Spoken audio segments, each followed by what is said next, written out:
pour la petite histoire, il faut savoir que ce cocktail est un petit peu au cœur d'une bataille sur sa recette originale. En fait, on ne sait pas vraiment si c'est le cognac ou le whisky rye, donc à base de seigle américain, qui a utilisé en premier. Néanmoins, il y a eu la crise du phylloxéra dans les années 1870, qui a engendré une grosse pénurie de cognac. Donc, on l'aurait alors remplacé par du whisky rye, effectivement, comme je vous ai dit, américain, selon l'orientation aromatique que l'on souhaite donner à ce cocktail.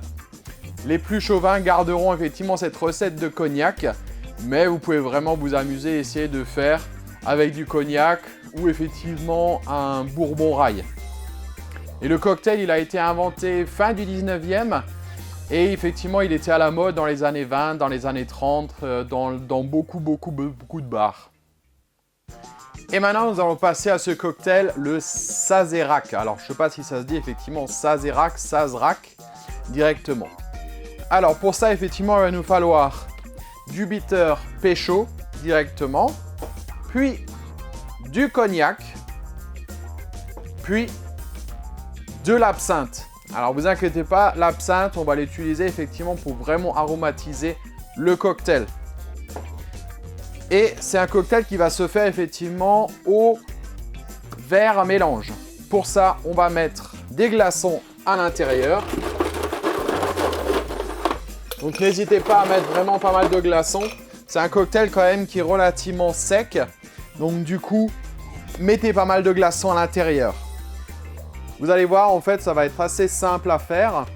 Donc on va mettre 1, 2, 3, 4, 5, 6 dashes de bitter pour vraiment faire ce corps aromatique.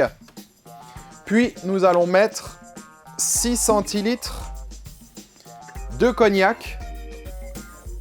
Donc si vous n'avez pas forcément du cognac en stock, comme j'ai dit avant, vous pouvez vraiment utiliser le rye. Donc le rye, en fait, qu'est-ce que c'est? C'est un whisky où il y a plus de teneur en seigle à l'intérieur. Donc au minimum, un rye, c'est au-dessus de 51% de seigle à l'intérieur. Il y a même vraiment des 100%, quoi. Et nous allons prendre notre cuillère à mélange et directement bien mélanger notre base de cocktail. Et le laisser sur le côté. Puis nous allons passer au verre. Comme je vous ai dit avant, en fait, ce qui est important, c'est vraiment d'apporter ce goût à l'intérieur d'absinthe. Par contre, on ne va pas le mettre dans le cocktail. Alors, ce qu'on va faire, on va prendre l'absinthe, en mettre un tout petit peu au fond. Et vraiment le mettre sur les parois, sur le bord, délicatement. Vraiment, le but est vraiment de parfumer à 100% son verre. D'accord? Hop. Donc, comme vous voyez, voilà. Et après, l'absinthe, directement, on l'enlève. Le but est vraiment, comme je vous ai dit, vraiment de garder cette absinthe, ce côté odeur en fait directement.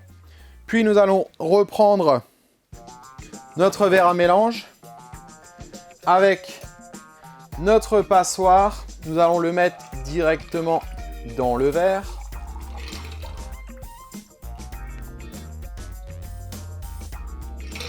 Voilà. Et nous allons exprimer un zeste d'orange. Voilà. Hop. Donc exprimer un zeste d'orange, c'est effectivement faire un twist avec le zeste. Donc effectivement ce qu'il y a autour de l'orange. Le twist, c'est-à-dire vous allez le tourner, puis sortir toutes les essences qui sont à l'intérieur. Autour du verre, vous pouvez même vraiment mettre tout autour du verre. Vraiment le but est de mettre ce côté agrume à l'intérieur. Et après, vous les mettez directement dans votre verre. Et il est prêt à déguster. Comme dit, c'est vraiment un cocktail qui est assez sec. Maintenant, on va passer à la dégustation. On connaît en fait le Sarzac au cognac. Vous avez vraiment ce côté boisé, complété d'une petite note aromatique herbacée, vraiment d'absinthe, qui est super doux, qui n'est pas super agressif en fait directement. Et vous avez vraiment une légère pointe d'amertume qui est ramenée effectivement avec l'orange. Donc c'est vraiment super intéressant.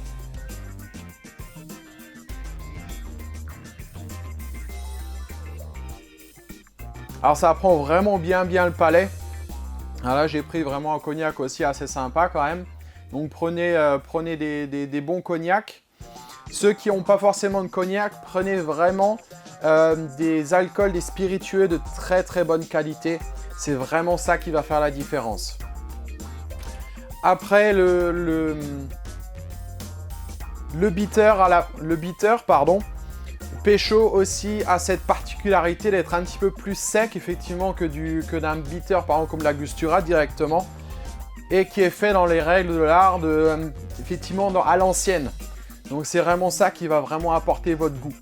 Par contre, j'ai pas mis de glaçon à l'intérieur, c'est vraiment très important. C'est vraiment pour que ça soit le but soit vraiment de mélanger et de tempérer légèrement votre cocktail, et après vous pouvez le servir. Donc surtout pas de glaçons à l'intérieur. La dilution elle a été faite auparavant par les glaçons effectivement. Donc la dilution c'est l'eau que vous avez mis à l'intérieur dans le cocktail. Et voilà pour le Sazerac. Si cette vidéo vous a plu, n'hésitez pas à vous abonner. Il y aura plein de vidéos, d'astuces. Et comme ça vous pourrez toujours vous tenir au courant des nouvelles vidéos. Abonnez-vous!